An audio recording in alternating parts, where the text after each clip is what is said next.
Hello, and welcome to I Am Dad Podcast with your fatherhood authority, Kenneth Braswell. 30 minutes of wisdom, information, resources, and nuggets to help you on your fatherhood journey. Or maybe you're just curious and want to hear some real talk about fatherhood, family, and the minds of men. Well, guess what? We got you too. Sit back, grab your pad and pen, and maybe even bring a little something to sip on. Enjoy 30 straight minutes of fatherhood, family, and fun with the Fatherhood Authority, Kenneth Braswell. Welcome to I Am Dad Podcast. I'm your host, Kenneth Braswell. Thank you again for joining us on I Am Dad Podcast. We are always excited to have you. We are excited about your feedback, about your sharing, about your comments, about your questions, about your suggestions and recommendations for guests that I get overwhelmingly. And trust me, I take everyone into consideration, as we move along and having this conversation about responsible fatherhood. There's so much to talk about, and we can't talk about everything in 1 week. I don't plan on going anywhere. We are now moving into the next kind of 4 shows that air. We're beginning to move into our 3rd season. I never thought that I would be doing this thing for this long. I thought that I would do this for a couple of months and it would fizzle out and I'd get tired and bored with it and I would move on to something new, and here we are, some 75, I believe, almost 75 episodes in, and we're still rolling and it doesn't have any signs of slowing down. And the guests, are always significant and phenomenal in the space that they're in, and it gives us the ability to extend the voice and to lend credibility to this conversation around fatherhood. But more specifically for myself and my guest today, there is this passion to narrowly focus specifically on Black men and Black fathers thereof. Because we get lost in the conversation and we get lost in the work, and people are always attempting to dilute our message by questioning, why don't we talk to all dads? It's interesting because when people go to the emergency room, they never ask the emergency room doctors, why do you serve all patients? Because they do serve all patients. But the nuance in how they serve those patients is the ones who are suffering the worst and have the greatest probability of death are served and given priority. Absolutely. So when you look at it through that paradigm, that is why Black fathers in particularly are my focus in the broader work that I do with respect to Fathers Incorporated. And my guest today is in the same space, and we get to talk about this. His name is Donald Morton, and he is a highly esteemed figure in the realm of Black male empowerment, renowned for his exceptional achievements and expertise as the founder and chief visionary officer of Remanned, a leading coaching and consulting firm dedicated to adult Black males. Donald has revolutionized the lives of countless individuals. His success story is truly inspirational, having been recognized by the Black Enterprise Modern Man, which I had that distinction as well. He has not only excelled in his professional endeavors, but he has also fostered a loving family, his wife Maria, and raising 3 accomplished adult children. Give him a hand clap for that, because that's no small feat. Who stand as a testament to his exceptional parenting. He's a prolific author. Donald has penned the critically acclaimed book, The Remanned Book, which delves into the core principles and strategies and personal and professional growth specifically tailored to adult Black males. His profound insights and practical guidance has propelled many individuals to realize their full potential and achieve remarkable success. What's going on, brother? Man, I'm excited to be with you. Before we get into any conversation, I just have to say this, no smoke, right? You are the GOAT. As it relates to this conversation about dads, you and I share a friend, Patrick Patterson, and the work that you do at the level that you do it is incomparable. thank you for thinking about us as Black males, Black fathers, who are oftentimes, as you've stated, missing in the conversation. So I have an inordinate amount of respect for you. My wife Marla and I talk about you all the time, and just a tremendous, tremendous brother. So I'm grateful to be here with you today. Thank you so much, and let her know that I apologize for mispronouncing her name. You know, when we see letters sometimes, that old school Right. dyslexia, no matter what it says on the paper, it says something else to our brain. So apologize Absolutely. to my wife for because I'm big on names. I'm big on making sure that you pronounce people's names correctly, because when you don't, you dismiss the power of names. Yes, You sir. dismiss the power of why parents chose and why God chose specific names for specific Yes, sir. people, right? Yes, sir. And so when I say that, I don't say that lightly. I say apologize to her for For sure. for misrepresenting her power, that we For sure. recognize that. And Yes, so sir. do me a favor, because we start all of our shows off with our guests telling us their daddy story. Tell me your daddy story. Yeah, man. Are you talking about my father? Either My way, father? either way or both Yeah, ways. I like to talk about my father, man, because my dad did the best he could with what he had, right? My father, I grew up in a two-parent household. My mom, my dad, they were married for 10 years, 10 volatile years, right? And my dad, I like to say he left me 3 times, right? Because while he was in the house, man, he didn't really engage with me, didn't have a whole lot of emotional connection with me. So while he was physically present, he was emotionally absent. That's the first time he left me, right? He and my mother had such a volatile relationship that they fought every weekend. My dad was an alcoholic, and so my mom, while she could hold her liquor, she was she was equally strong with alcohol. And they would play pinochle, they would drink, and they would fight, right? Until both of them decided it was just no good for them to be together anymore. And my dad moved from Delaware, which is where I'm originally from. I'm in Atlanta now, but moved from Delaware to Long Beach, California. Now, you gotta kind of tap into the mind of an 8-year-old, right? As an 8-year-old boy, you can't get any further across the country from Delaware than Long Beach, California. So he left me twice, right? He leaves me emotionally, even though he's in the house. He leaves me geographically all the way across the country. And then one day, my mom and dad decide they're gonna get it together. And he was coming home. And I remember her saying, "Hey, your dad's coming home. We're gonna work it out." And I'm excited as a little boy.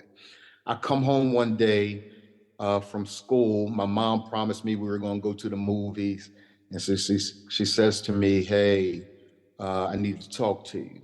My nickname's Buddy, right? So she said, "Buddy, I need to talk to you." And I saw this look in her eyes, man, where I knew something was wrong. And I said, what's wrong? We're not going to the movies. And she said, "No, we're not going to the movies." And I said, "Okay." She said, "Your dad died." So I said, "Okay, so let me get this straight. This is going on in my mind. Let me get this straight. The dude wants nothing to do with me while in the house. And then he leaves geographically. He leaves me twice. And then before he can even return to make things right, he dies on me." 3 times the dude leaves me. But what I never understood until much later, my grandmother sent a letter that my dad wrote when he was in Long Beach. And he said, "How's my son?" And my grandma obviously said, "He's good." And he said, please tell him I loved him. I didn't know how to be a dad. I just didn't know how to be a dad. I found out later on, my dad didn't know his dad, right? I got an opportunity to meet his father, my grandfather. He never got an opportunity to meet his father. So there's a lot my dad didn't know. And can I tell you that till this day, he's my hero because he tried. He gave the best he could with what he had. I hold nothing against him. At the funeral, I was angry. Everybody crying. They're saying, buddy, you can cry. Man, I ain't crying. In that casket is a bunch of unanswered questions that nobody can answer for me about identity and purpose and who I am as a man. Thank God for my mother, but she couldn't answer those questions for me, man. So it wasn't until later on that I really came to terms with the fact that my dad was a loving dude. He didn't have the tools, and it represented a countless number of Black dads who are in the same boat, trying to really figure out how to raise young men and young ladies when they have themselves not been raised in the same way. Donald, so important. I mean, man, you put a lot of stuff in that in that bag, brother. We can spend 3 hours just talking about that bag in and of itself. Yes, sir. You know, but one of the things I'm loving about and gonna love about this conversation that we're having, you know, for Fathers Incorporated, my focus is, you know, fatherhood and making sure that men have the capacity that they desire to be in the lives of their family in a healthy way. And your organization is focused on males, and people will dismiss the part of the work of working specifically with males and detach that work from fathers, right? And it's Yes. interesting because I always say this, and that is, you know, whenever people create or programs create initiatives for women, like they never detach the fact of them being moms from the fact that they're women. Like they Right. take women into consideration when they talk about motherhood. But in Right. some strange way, when we talk about fatherhood, we want to dismiss the fact that they're men, and we don't want to attach those two things together. And so, what you said in there, particularly when you said that he said, "I didn't know," like people minimize that statement. I didn't know. Well, if you didn't know, you should have asked somebody. I don't even know how to do that. Yeah, that's right. That's not the nature of a man. That's right. We don't ask for nothing. We either try to figure it out That's or we right. walk away from it. If you don't believe me, be in a car with any man who doesn't know where he's going, right? And everybody in the Absolutely. car, as soon as including his wife, honey, just pull over to the gas station and ask for direction. Nah, I got this. I got this. That's not about being a dad. All his kids are in the car, his entire That's right. family in the car. But nah, I got this. Because I'm not That's right. admitting that I don't know where I am, but I'm going to That's right. figure out how to get here. Or you know That's what? right. We're going to go back home and I'm going to blame it on the engine or something in the car. I'm not okay. So when you think about this work, like what made you think about creating Reman? Yeah, great question, man. For me, I found an inextricable connection between character and manhood. I'm a guy, and I believe personally, man, that there's a distinction between being a man and being a male, right? We are males by birth. We are men by choice. There are decisions that we make, seasons that we go through that help to shape the character of manhood that oftentimes we miss because we're not connected to our dads, right? And because my dad died at an early age, that dude didn't reach 40. He died at an early age. He died at an early age in my life. There were so many unanswered questions that I ruptured my life. My life, man, I'm talking about infidelity. I'm talking about multiple marriages. I'm talking about no character at all. I'm talking about, my life just spiraling. And it wasn't that I didn't have a good example in my mom. I did. My mom was phenomenal. She recently passed in February, but she was phenomenal. But I didn't have character, bruh. So I want to tell a story about a guy named Vincent Matthews. Vincent Matthews, I was in the United States Marine Corps first. I got kicked out because I couldn't swim, right? No. I Black couldn't men don't fast. swim. Since we talking Black about men black men, don't swim, ain't man. no need. Ain't And no. We move remote. We remove water from our lexicon during that last trip we took. yeah, for sure. For sure. I promise you, you're going to hear that again. That's very, very true, right? Gives me some sense of solace. Right. And so I left the Marine Corps immediately, maybe 2 months later, went into the United States Army. And there's a guy when I was in Fort Sam Houston, I did basic training in Fort Bliss in El Paso, Texas, and then went to San Antonio, Fort Sam Houston. I was a 91 Delta surgical tech for a MASH unit, right? And so Vincent Matthews and I were in school together. There was a guy, Vincent Matthews was a Q. He was an Omega guy. And inside our platoon was a guy who nicknamed himself Q. So the guy who nicknamed himself Q will walk around throwing up hooks, barking, all of the symbolism, right, of being an Omega guy. Vincent figured something wrong. So I remember all of us drank that night, right? We went out that night, got drunk. I remember to this day, I still got a tattoo from the night I was drunk, right? So Vincent calls the guy over and he said, "Hey man, let me holler at you." We're off in the distance. We see Vincent talking to him off in the distance, right? Vincent asked him some questions that the boy Q couldn't answer about being a Q. Mm-hmm. And before we knew it, bruh, he was boom, boom. So we go pull him off. I say, "Matthews, what's wrong with you?" He said, "Hey, Morton, you know the hell I had to go through? Do you know what I had to deal with to earn being an Omega guy? And this guy wants all the symbolism without the work." Nah, he don't get that. I feel the same thing, Brother Braswell, about what it means to be a man. It's a sacred term. You and I have paid a cost to be a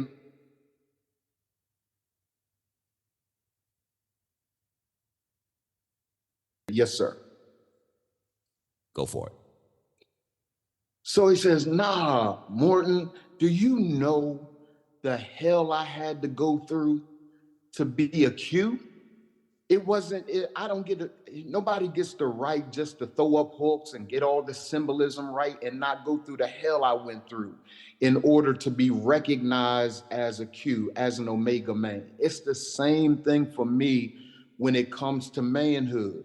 Manhood is a sacred term, bruh.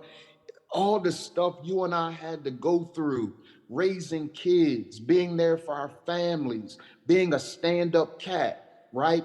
Coming through all of the things that we had to come through in order to be recognized as a man. You don't get that just by birth. You get that because you did the work.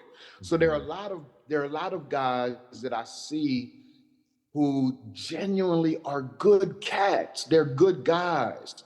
But because no one gave them the tools necessary for them to grow and to develop and to make proper choices and those kinds of things, I'm interested in crafting manhood.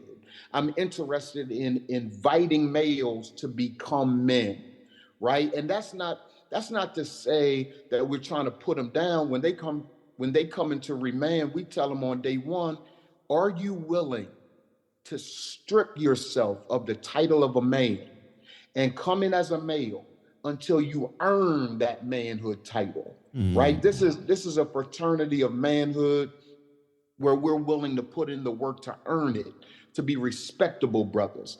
And what I saw was the same issues I had in developing character. Countless brothers had the same issues, and I wanted to do something about the crisis that is the adult Black male. And it's interesting that you say that because, you know, many dads will say, I didn't have a great role model for being a father. I wasn't taught how to be a father. But what they really should roll back to is I didn't have a great role model for being a man. And I have never been taught how to be a man. So in your experience, when you're dealing with these men, like what has raised itself as probably one of the most common professional development and personal things that particularly Black men are dealing with? Yeah, so great question. Guys are dealing with, first, let me say this. I think you will agree with me. I think we got the order out of place, right? We're asking, to your point, we're asking guys to be dads without first having them be men, right? And it's challenging when a guy lays down with his sister, has a child, sires a child, and he hasn't first developed manhood and what that really looks like, right? And so what I am seeing with brothers is, and we invite them to have what's called a season of selfishness. A season of selfishness is this thing where I've got to get my own personal life together before I try to get my son's life together, my daughter's life together, or wife's life together, have family, business, and all these other things. I got to first concentrate on myself. There are many brothers who enter fatherhood, marriage, business, which are all selfless occupations, right? Without first having honored a season of selfishness. And what happens is if a brother has sired a child, married a woman, developed a business without first honoring his season of selfishness, he's going back to get it. 100% of the time, he's going back to get it. We call it a midlife crisis. We call it a brother who's trying to figure himself out. He's going back to get a season of selfishness. So what I'm saying with brothers is they have not had expanded capacities with EQ, emotional intelligence. They haven't had expanded capacities with AQ. Dr. Paul Stokes writes about the adversity quotient, right? So these are brothers who are failing with meeting the adverse realities that come with everyday life. So when they come up against the challenges in family, because no one's trained them on how to confront the adverse realities of everyday life, they fold. Or they make choices that are not in their best interest. They make choices that are not in the best family's interest. So the one thing that we are seeing inside Reman, and we try to foster inside every brother, is how do we get him to confront and conquer the adverse realities, not run from them, not hide from them, but let's face them and let's conquer them as men. You know, it's interesting because now it's been a month or so ago, I was being interviewed by someone who asked me what was my model for being a man. That's what the question was. Yes, sir. And I had to like think for a minute. You would think that I would know that question, the answer to that question off the top of my head. And it wasn't that I didn't know it. It was just that I didn't know how to frame it. And so, because it was really a question that was fresh in my head, because I had just like confronted it again at the passing of Richard Roundtree. And so I was like, you know, the interesting thing is that as a young boy growing up in Brooklyn, New York in the 70s, some of our first male role models were men who were part of the Black exploitation space. Truck Turner, Superfly, Yes, Shaft, sir. Yes, sir. Hitman, Jim Brown, Fred Williamson, Jim Kelly, Bruce Lee, right? And so those were men, and we thought that being men was being tough, right? Sure. And not being vulnerable and not being open. And then I was introduced to this character on the south side of Chicago, James Evans. James Mm, Evans comes onto the scene, and he's in somewhat contrast to John Shaft. But in reality, they were the same two dudes. It was wow. just one of them had decided to totally commit to a good in a way that he would be a champion and cause of the community by fighting crime, but Yes, sir. still held on to some of the moralistic characteristics of men being tough, right? And you know, there's the scene in Shaft where, like one of his women, right? Because he had a couple of women in Shaft, called them, and the woman says, "I love you, Shaft," and he was like, "I know." And then he hangs up the phone. I'm like, man, that was cold. That was like today, that was cold though. Back then, Yes, sir. he better not have answered that question any Yes, other sir. way, right? Yes, sir. And then you fast forward over to James Evan, champion for his family, committed to his family, concerned about his community, concerned about his children, concerned about the people who were in his personal structure, but also at the same time had a level of empathy and sympathy for the women in his character, including his wife and his daughter and his next Yeah. door neighbor. But at the same time, never reduced his manhood. He never Yeah. reduced his manhood. And I wonder today, as you're working with the men that you're working with, for those men who may not have a father in their lives to be a good male role model or man role model, right? To lean on what you're suggesting. What are they looking at today as role models, and what are feeding their psyches when it comes to manhood? Yeah. Many of them get their model from the barbershop, the block, other males in their lives that perhaps aren't fathers but are father figures, which, by the way, isn't always good, right?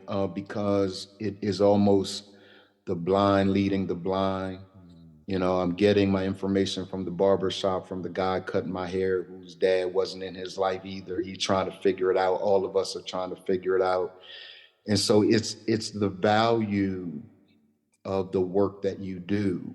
It's the value of the work that I do, because contrary to what a lot of people are seeing, guys want to talk, right? They want to figure it out. They want to be the best possible brothers that they can be.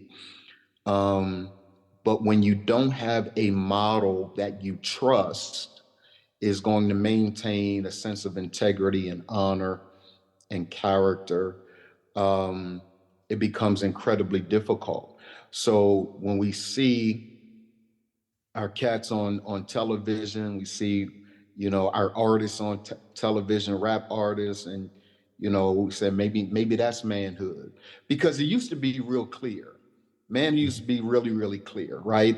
And now all of us are trying to really figure out, is that it?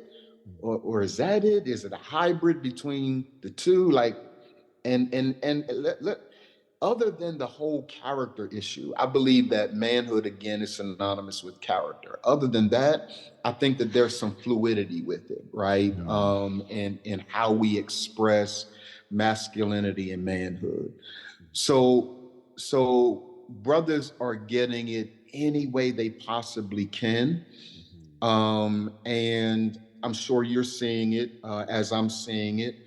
They find a resting place in organizations like ours where they can fully be themselves, fully be vulnerable, and be around other guys who are trying to figure it out as well. It's not intimidating, it's challenging. And they get an opportunity to be the version that the creator has created them to be. Because here's the other thing that I think, while there is a cookie cutter, and the cookie cutter for me is character, while there is a cookie cutter, I believe that the version, the innate version that is deep on the inside of me and the innate version that is deep on the inside of you expresses itself differently, and we have to give ourselves permission to do so, right? I'm not Kenneth Braswell. Kenneth Braswell is not Donald Morton. We are not each other, but there are some similarities and commonalities as it relates to character, integrity, honor, those things that our culture genuinely needs. So what we tell brothers is, one of our signature signs is called the character arc. We tell brothers all the time that the sister or the twin, the fraternal twin to ethics is authenticity. How can I show up in the full version of who I am 100% of the time, regardless of whether anybody likes it? And is that level of authenticity that breeds intimacy with my lady, my staff, my team. It doesn't matter who it is, right? It develops that level of intimacy and transparency between the two. So ironically, I just think that it's different for every guy. I think that there are commonalities, but I also think that there are some nuances when it comes to the full expression of manhood for every brother that does so. Let's shift a little bit to talk about our young men, like these young brothers out here, right? And so, and I refrain, I get hit with this question all the time, and I'm sure you get hit with it as well. Do you mentor?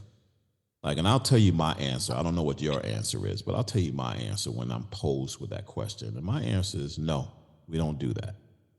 And people will say, well, why don't you? And it's like, because my calling and my task is to build the capacity of men to serve the responsibilities that they create. And if I do my job well, you'll have less of a need for a mentor, right? Particularly if you're a mentoring agency who pride yourself on being the knight in shining armor for single mothers who you believe and will say to them that men don't exist, or good men don't exist, or fathers don't exist. I resist that narrative, right? Yes. And so we don't mentor, because my goal is to get the original mentor built and prepared to serve. Now, that doesn't mean in any way that we don't care about young people. And it also doesn't say that young people don't need mentors, because we all need mentors for particular things. We need professional mentors, we need spiritual mentors, we need friendship mentors, we need all of those kinds of things. But we are not going to be in the business of creating mentors for the sake of quote unquote replacing their fathers. Because if you are a man and you understand what that means, you would never even utter that out of your mouth. Because any man worth his salt knows enough to know that you don't stand in another man's shoes. I don't care what situation he's in. You can be there to compensate for his absence, but you can never show up to replace his absence. So let's be clear. So that's always my no answer when people ask me that question. But here's where I want to kind of go with this, and that is, I'm looking at my young boys. I got a 14-year-old and a 16-year-old in my house. And I remember, I don't know, Donald, if you remember these programs. There used to be these programs back in the day that were etiquette programs. Remember these programs? Yes, They sir. would bring boys in, and they would teach them about manners, right? Yes, sir. And the old seasoned folks say, "Boy, you ain't got no manners." And we knew what that meant, right? But I'm looking at these young Generation Z boys, which is a whole nother conversation for another show. We got to come back and talk about these Generation Yes, Z. sir. Now we're moving into Generation Alpha that I can't even wrap my head around them right now. I'm still trying to deal with Generation Z ones. And so a couple of weeks ago, we were going to a basketball game, my son's basketball game. And we were walking to the door, and my nephew and son was in front of my wife. I was behind my wife. And they walked and they opened the door, and they just walked in, and they didn't hold the door. And my wife was like, "Hey, like, what are y'all doing? Like, you're not going to hold the door for me?"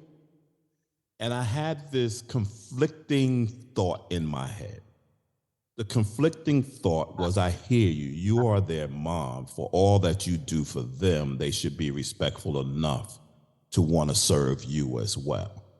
Yes, sir. But if this is a gender issue, which is because you are boys, you're supposed to open the door for women, where's the point to which we have this conversation about gender empowerment and equal spaces when you're telling boys that you should give way to everything with respect to empowerment except these things? That we still want you to be a man in this space, and these are still symbolisms of being a man: holding the door, pulling out the chair, mowing the lawn, right? Changing the light bulb, killing the spider in the corner of the house. Yes, All of sir. those things we're taught about as being boys, as the things that men do for the household. Yes, How sir. do you help them understand the difference between the gender roles when you're telling them at the same time that gender roles are equal? Is that a challenge for you when you're working with our particularly younger men and men in your space? Yes and no. Admittedly, I'm a traditionalist. I'm a traditionalist in many areas. But as you were talking, man, it reminded me that I'm a traditionalist that was raised by a mom. Right? So what that comes with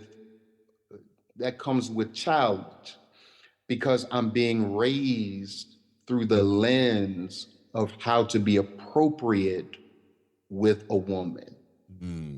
Right? I'm raised to think about women in a way that brings them high esteem and love and honor, because I'm being raised by a woman who says this is how you treat a woman. It is also the reason why, because I never opportunity, hey, what is my role? What is my challenge, right? What is my responsibility? So I'm a traditionalist, and I often say that there's a difference between oneness and sameness. We are equal. Women are equal in value, but we are very, very different in responsibility. I believe that with my whole heart. We are equal in value, different in responsibility. So a part of what that means is, because I am a traditionalist, I believe in the opening of doors and I believe in the pulling back of chairs. In fact, my wife now, we've been married since June, and her son, his name is Marcus. And Mark is now at Middle Tennessee State University, right? When I first met Mark, I could be pissed with my wife, right? I could be absolutely flaming with her, but I'm gonna open her door. and I'm going to see her inside the car. And when she goes to work, I'm going to go out in the dark and I'm going to open the door, right? Those. So one day he came out and he just hopped in the car. She was like, yo, you don't see Mr. Donald open my door? Like you're not going to open my, he's like, so now he's trained to do so. I'm not saying it's a good thing, because I think you bring up a valid point. And it has made me aware now that the lens through which I approach it is through the lens of Aretha Morton. It's not through the lens of Donald Morton Sr. It's through the lens of Aretha Morton. And I think it's worth challenging the framing of how I view my relationship with women. And I'll tell you this too. I was in therapy. God, you opens up so much, man. I feel like I need a couch now, lay on the couch, right? I remember going to my therapist, and every session I would talk about my mom. And he said to me one day, he said, hold up. Why is it that every session, we've been together 5 sessions now, and for 5 hours, you've spoken about nothing but your mother? You have such a need to honor her that you've lost yourself. You don't even know who you are because of your respect, honor, and love for your mom. So I think that there can be gender equality and still a difference in gender responsibility. So I'm still still very much so a traditionalist in that area. That's a very good question. And I promise you, it's one that I'm gonna sit with even after I talk today. But you gave me some language. You gave me some language to help frame, because I love the gender, equality and gender responsibility. And you're right. And some of it doesn't have to do with gender. Some of it has to do with respect, admiration, honor, and those things. And the honor piece of it is biblical, right? And I tell our dads that all the time when they talk about the hatred that they have for their dads. I'm like, listen, from a biblical perspective, the Bible only says that you are commanded to do one thing, and that is honor, right? The Bible doesn't say you have to like, it doesn't say you have to love, it doesn't say any of those things, but you have to honor them. And if for no other reason, you have to honor them for the fact that they were one half responsible for bringing you to this earth, right? Absolutely. Forget the pathways on why it happened the way that it happened and all of those other things. To your point about honoring your father now, I had to come to that same epiphany, which is, yes, sir. You know what? Start with honor. Start with honoring who he was, and that God brought him through a pathway up to the point to which he was responsible for you being on this earth. What happened after that is life, right? That's a whole bunch of other stuff. But the fact that he was there when he was supposed to be there, doing what he was supposed to be doing to create me, I have to honor that one specific moment.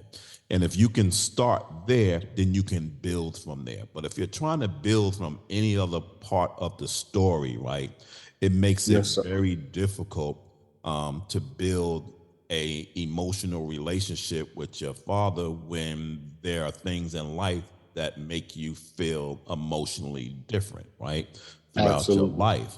And so you have to kind of be mindful of those things. In the same way, with the mothers, of our dads, and that is, listen, dude, you can feel whatever you feel about her right now. But let's go back to honoring who she is, right? She's the mother of your child. Absolutely. And if nothing else, if everything else went wrong in your relationship, the moment to which this child was birthed should be honored, and she should be honored along with that. If you start from there, you can get past the other stuff. You can reason the other stuff out, and you can get to a place where you can co-parent together, whether you're in a relationship or not in a relationship.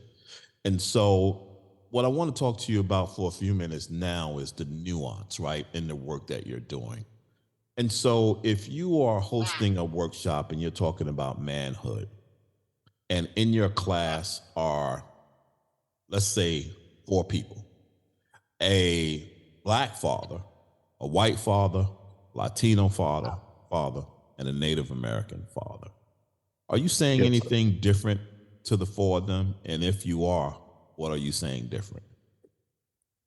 I'm not saying anything different. I think that I do think that there are nuances. There are nuances as it relates to being a Black father and being a white father, right? Our experiences are very, very different. What is happening at a deeply cellular level is very, very different. Um, our cycles are very, very different. So oftentimes, when people talk to me about, why don't you just deal with all men, because all men aren't the same. We really aren't. And however, the one thing that we all share in common, no matter whether we are Black, white, Latino, Native American, we all are fathers that have a responsibility to our children. And that's why, for me, no matter who I'm talking to and what I'm talking about, there's always going to be an element that talks about character. Character, according to Dr. Henry Cloud, though, is not just the telling of the truth. We're not thinking about Enron. I'm not talking about that. I'm talking about the expanded capacity to deal with adversity. Uh, one of my favorite books, you'll know it well, is Doing the Best I Can. And they prove in that book that guys start off well, but they're met with an adversity that they don't know how to overcome. And because they don't know how to overcome it, they find another place. They find another lady and they impregnate her. And then they're met with problems there and they run from that and they find another place. The only difference is they've not learned how to deal with the adversity that comes with every woman. That comes with every single sister. So what I tell brothers is this. I'm wondering whether you agree with me, man. I tell brothers this: stop considering yourself. This is hard. This is hard work, right? Stop considering yourself to be the head of your family.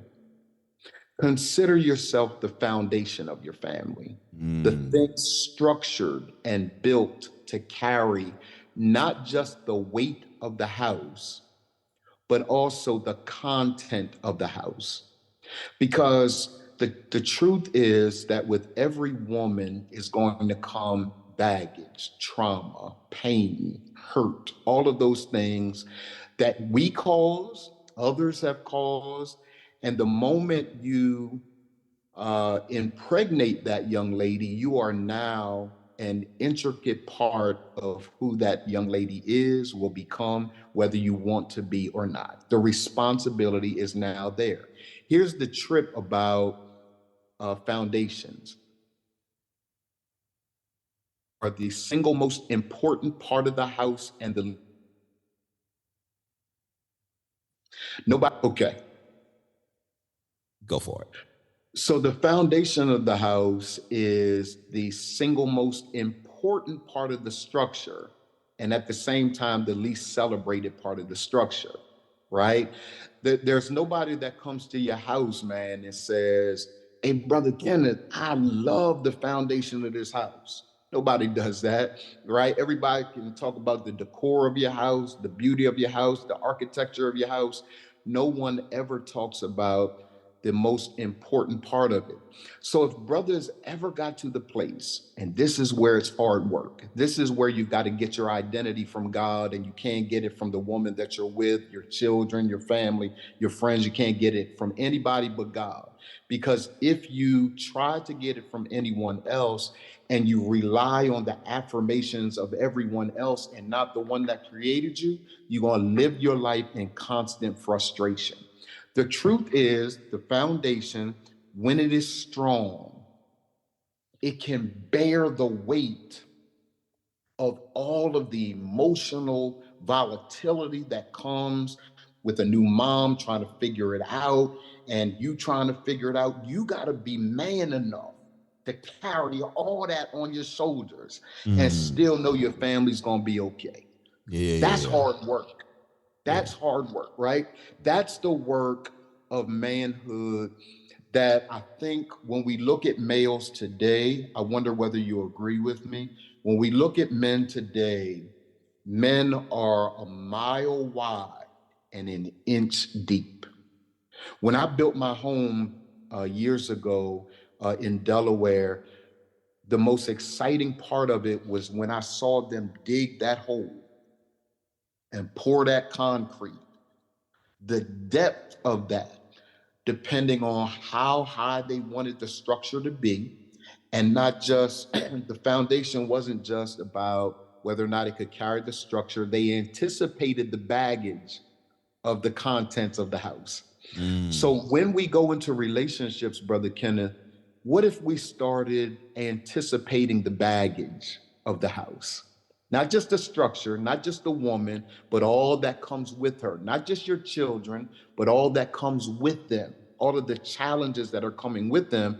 Then we'll begin to approach relationships differently, and we'll start doing some soul work to prepare us for relationships to last in ways that have not been able to last in times past. So that's kind of my view of what I tell every single man, no matter whether he's Black, white, Latino, Native American, doesn't matter. You're going to have to fortify the integrity of your foundation to be able to support all the stuff that's going to come with a new relationship and a new child. Wow.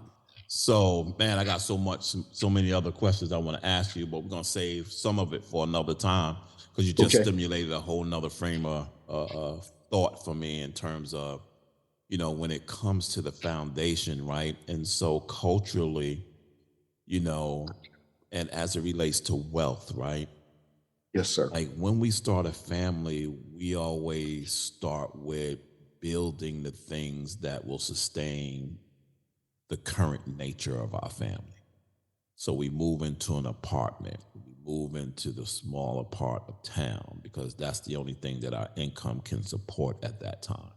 Yes, sir. Which is very different from other cultures because they start with the end in mind, which is, yes, sir, let's not have a child right now. Let's wait for 2 or 3 years. Let's get our degrees. Let's get our money.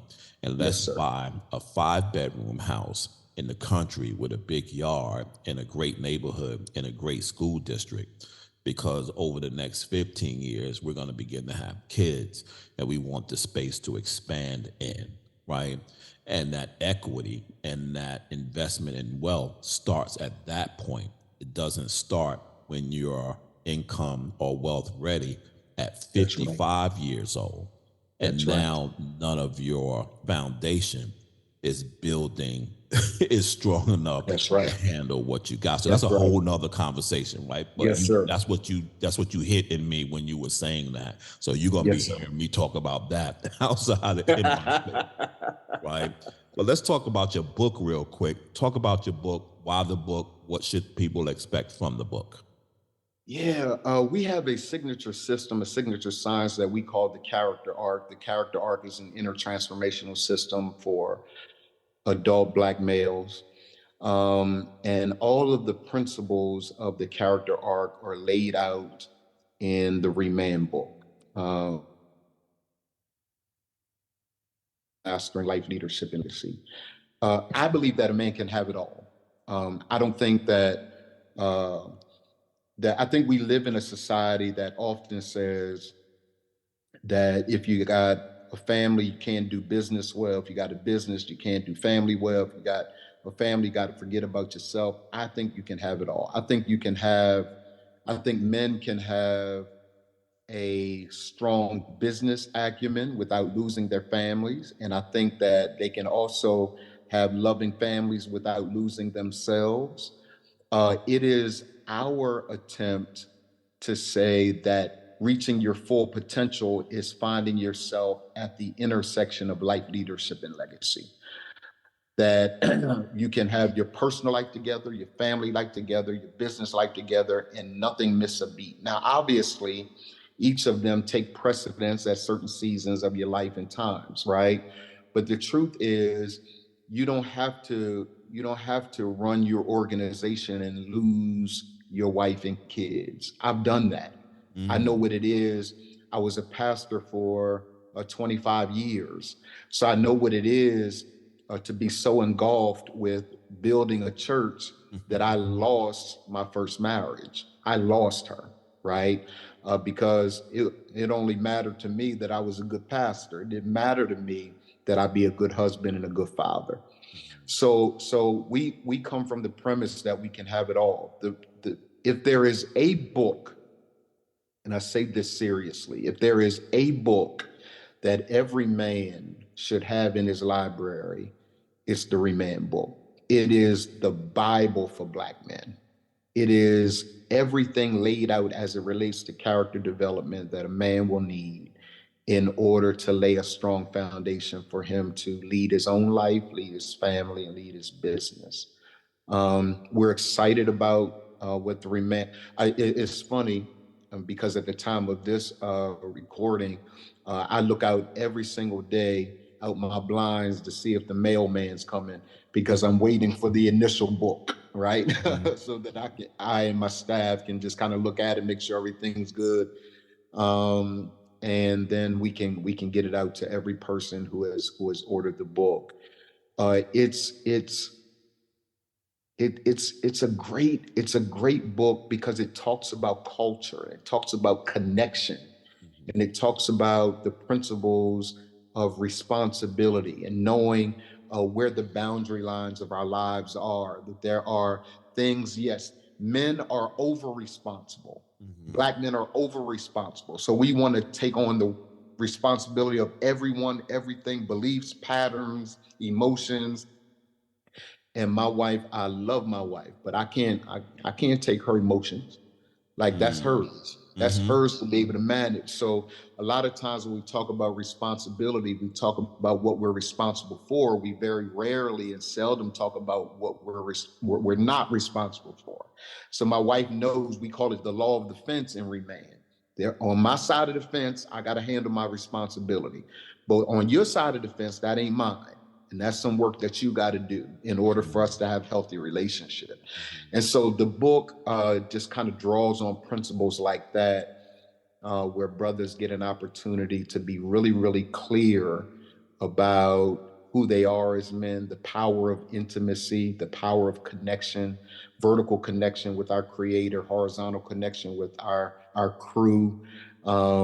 Those kinds of conversations we're having inside the book that have made it a really, really good read. I'm really proud of the work that our team did on the Remanned Book. Nice. Well, in a minute, I'm going to ask you how people can purchase the book, how they can get in touch with you, how they can get involved with Reman. But I do want to say this, and that is, one of the things, and I was in the military too. We share Fort Bliss. I was in Fort Bliss as well, but I was there in the early '80s. I was in the Army. I wasn't in, the Marines. Although when we were out at Fort McGregor, we interacted with both Marines, so the 82nd Airborne and the Green Beret and all those folks trained out at McGregor. So we were in the same bars that they were in, fighting nightly. Yes, sir. So I know you can relate to that. So I love when you call yourself, you're going to hear me call you Morton, not Donald, because Morton is that military. Right. How we know each other, by sir. our last name, which is talk about significance is a whole nother thing. But Yes, one of sir. the things is, brother, I just want to commend you and hopefully inspire you to keep doing what you're doing. I know that we're both here in Atlanta, but one of the things that I have said over the last year or so is that I had to get more intentional about connections, right? Yes, and sir. Because people Me too. say all the time, hey, did you know Donald? He's down in Atlanta. Do you know something? Yes, I know all of them. Yes, sir. Y'all need to catch up. Yeah, in theory, yeah, we probably Yes, sir. should catch up. but it's, I liken it to two locomotives going down two tracks in the same direction. I Absolutely. see you. The reason Absolutely. I see you is because we're both moving at the same speed, right? And Absolutely. because we're Yes, sir. both moving at the same speed, we both have the same power. We Yes, sir. may not be on the same track, Yes, but sir. when we collide with that thing that we're trying to get to, Yes, it's going sir. to explode, not because I'm moving down my track fast. It is because both of us, the three of Yes, us, sir. the four of us, the five of us are moving down this track. And I said that analogy to somebody and they say, yeah, I hear you. But on most train tracks, there's a station. And at some point, you need to stop. Wow, wow, wow. You need to refuel. Yeah. You need to Yeah. connect. Yeah. Some passengers you need to let off. Some Yeah. passengers you need to let on. Yeah. Yes, There's sir. some maintenance that has to take place. And I'm like, okay, you just killed my whole analogy. Yes, I get it. And so I'm saying that to say is I got to be more intentional about creating stops.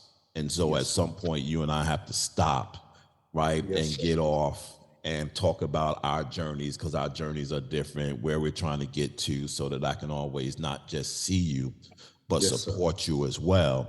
Yes, And sir. if your train slows down, I got to look over and say, hey, where's Morton's train? His train Yes, sir. his train's supposed to be right next to mine, and it's not. Now, it could be in front of me, but Yes, if sir. it's in front of me, I will know that. If it's Yes, sir. behind me, I have to be such that I stop and get to the station and be like, yo, we've been sitting here for an hour. Morton's train ain't showed up yet. Somebody Yes, needs sir. to go check on and see what's going on with his train. I got to be more Yes, sir. intentional about that. And then we got to collaborate, a little bit. And I know people throw that word around, collaborate.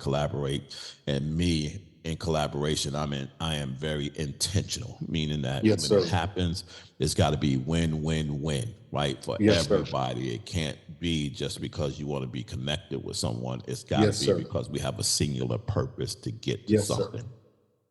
And there's one area that I've had in my mind for a while that I want to talk to you about. Okay. And I really would love to do a Black male empowerment book fair. It's an odd thing to do. Yes. But what it would be about is bringing in authors who have written books for Black male empowerment to be in one space so that Black men could come in and glean from the different books that are in that space. And Yes, then have sir. some panel discussions where we talk about some of the books and some of the I things. love that. So it's not a summit, it's not a conference, it's not any of those things, but it is about creating an atmosphere where brothers can come in and get fed and be in a space with other like-minded individuals, not only on the author side of the table, but on the participatory side of the table.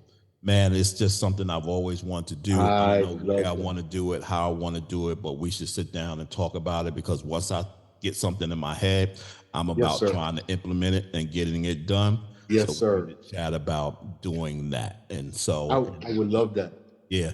And then some kind of a retreat. I want to do a Black male leadership retreat. Me and Patrick Patterson has been talking about this, and a couple, David Miller, Sean Dove, and others have been talking about doing a Black male leadership retreat. Nothing long, a couple of days, something somewhere where we go into a cabin and we just gleam off of each other. Sir. We We just gleam and sit in the presence of each other and try to figure out how we can support each other in a meaningful way. So in the last couple of minutes, tell people how they get the book, how they get in touch with you, how they can keep up with your journey, all the good things that will empower people to be involved with Remanned. Thank you, man. They can reach me at Remanned, that's REMANNED.info, remand.info. They can get the book at theremandbook.com. They get a chance to get the hard copy of the book, the digital version of the book, and the audio version of the book for one price. We've also created a Facebook group to be able to discuss it and everybody grow together. I want to say this before we go. And I believe it really is the Spirit of God. There are people in my life like Patrick Patterson, who I call a big brother to me, that I'm forever grateful and willing to serve. I also know Brother David Miller. But you, Brother Braswell, like, I am always, and I want to say this publicly so you can hold me accountable to it, I'm always a phone call away. You have paved the way for guys like me. And I'm grateful, right? I'm eternally grateful. And that gratitude places me in a posture where I just want to serve. If there's anything that you ever need from me, all you got to do is pick up the phone. Hey, Donald, I need you. Or Morton, I need you at such and such, such and such and such and such. It's my way of honoring the pathway that you've paved for guys like me to be able to enter this space and have some sense of efficacy with reaching guys. So I want you to know I honor you. I appreciate you. I'm thankful for your witness and for your character, for your integrity, and anything that I can do to help serve your vision, to support fathers, please don't hesitate to call.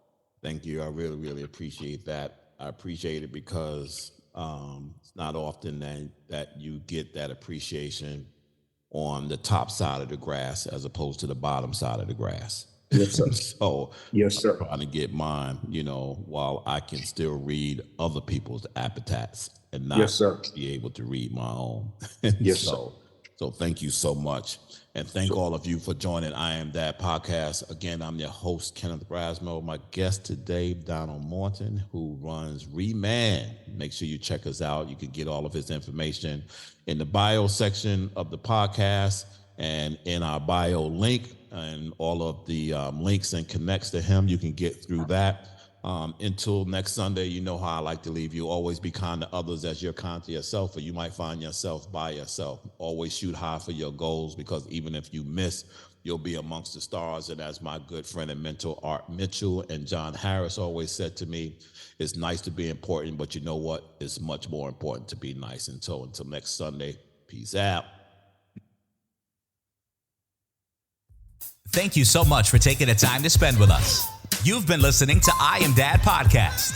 We hope that you have been informed, encouraged you to think, or even inspired your heart for the love of dads. The conversation does not end here.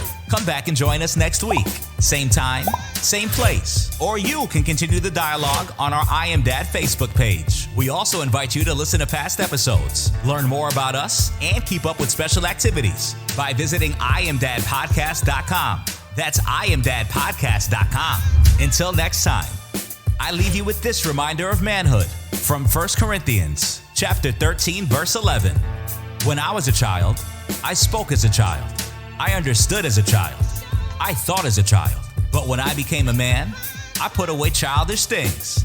Because of this reminder, I will always understand that I am Dad, period.